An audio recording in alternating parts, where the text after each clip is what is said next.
What we have here is the Tech Pac, part of the VETO Pro Pac Tech series. This bag has a lot of bells and whistles, let me tell you. You could probably look around for days on this thing and keep finding more and more pockets. I'm going to open the front zipper flap, and you can see that there's a lot of vertical storage in here for all of your tools, most of them really, and more. And then you have some storage in here, and then another little zipper here for a little bit more storage. We'll close this end, and to show you that this flap here comes undone and shows where you can actually probably put like a little, I'll say, laptop computer or something, lock it in, and then you have a little pouch here for putting things. In this case I put a little padlock in there for lockout tag-outs.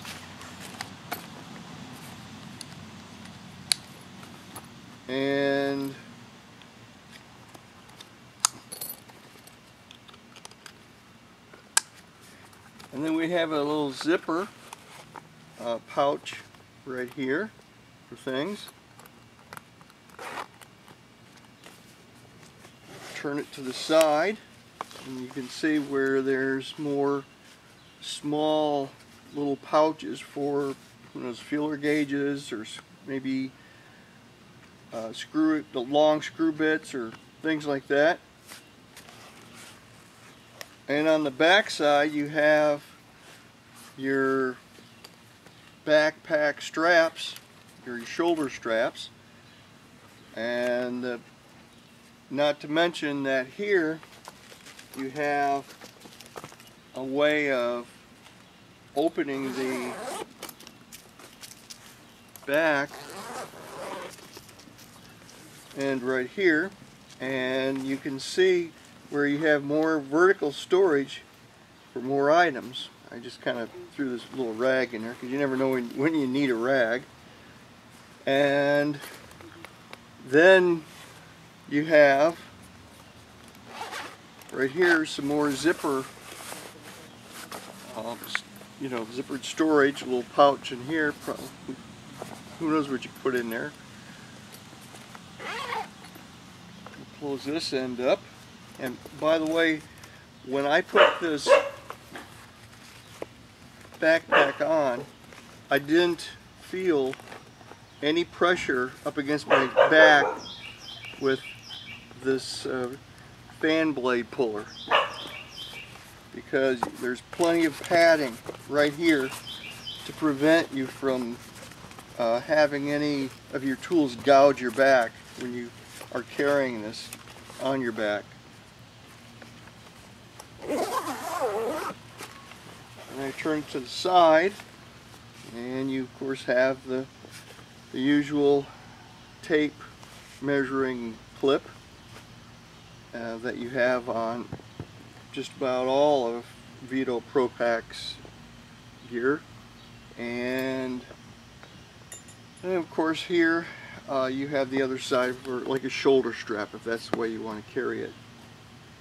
So on the bottom side of this, it's all hard plastic, and that means that if you set this in the mud or water or something, that the water is not going to wick up and rust your tools on the inside of the pack.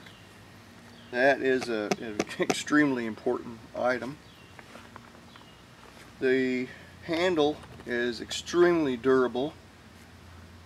And by the way, this comes with a 5-year warranty, so how can you beat it? Hello my viewers.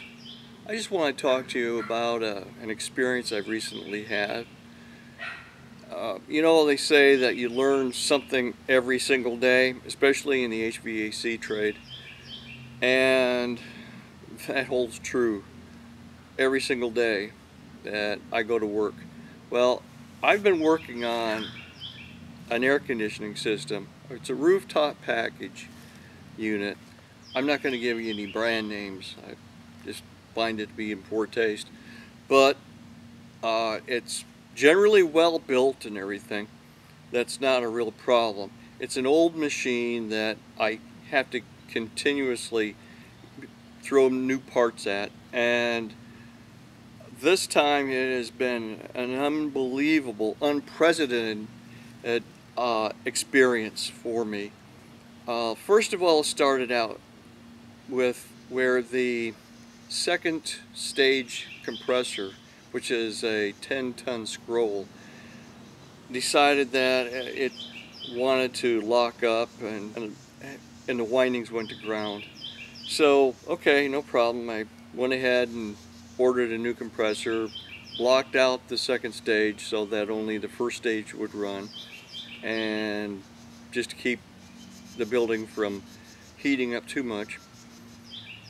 So I had the compressor on order, and sure enough, not even a week later, the first stage compressor, which is a 12-ton Copeland semi-hermetic compressor, decided to go to ground on the motor windings. So I had to hurry up and get the other compressor in place. Well, all right, we got the new compressor in, and then we were having problems with the charge. The information label stated that the second stage compressor that we had just replaced needed to have 28 pounds of R22. No problem. Went ahead and put it in, cranked it all up, and sure enough we were having some unbelievable problems. And I mean, the head pressure, okay, went to about 750. So we were going back and forth on what the problem would be, getting advice from everybody we knew. So then someone that I've been working with peeled the label back a little bit and found that there's a label that was underneath the label that was put there, I guess, in the factory, and the charge for the second stage compressor, it was quite a bit different.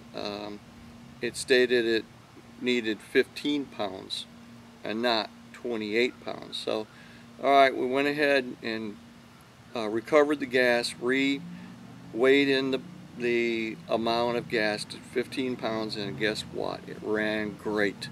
So that in itself taught me a little lesson on the information labels on air conditioning systems. They're not always right. About a week later went by, and next thing you knew it, the blower motor went bad. It was, the motor windings were to ground, so I went ahead and replaced the blower motor, 5-horse blower motors, and that was a lot of fun trying to bolt or unbolt and bolt back in and everything, the new one, and got that going.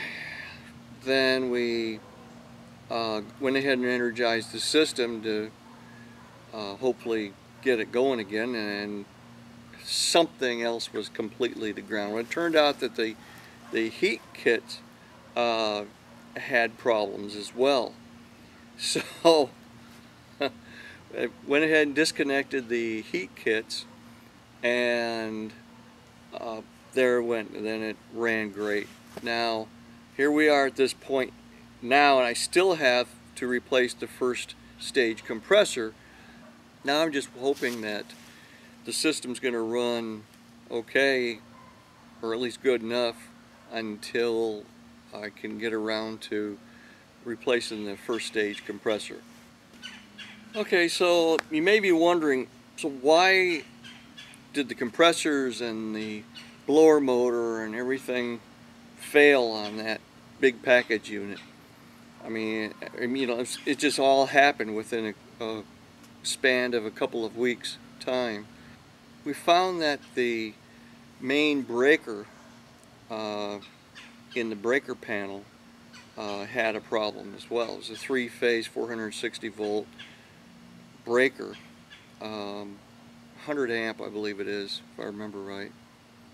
So the breaker had a problem where even with the breaker off, you would get 120 volts out of the B phase to ground, and which just seems very odd to us because it's 460 volts. So if you had one side failing, generally speaking, then you're going to have 277 volts on, say, your B phase leaking through. But no, it was such a slight leak that we were only getting 120 volts.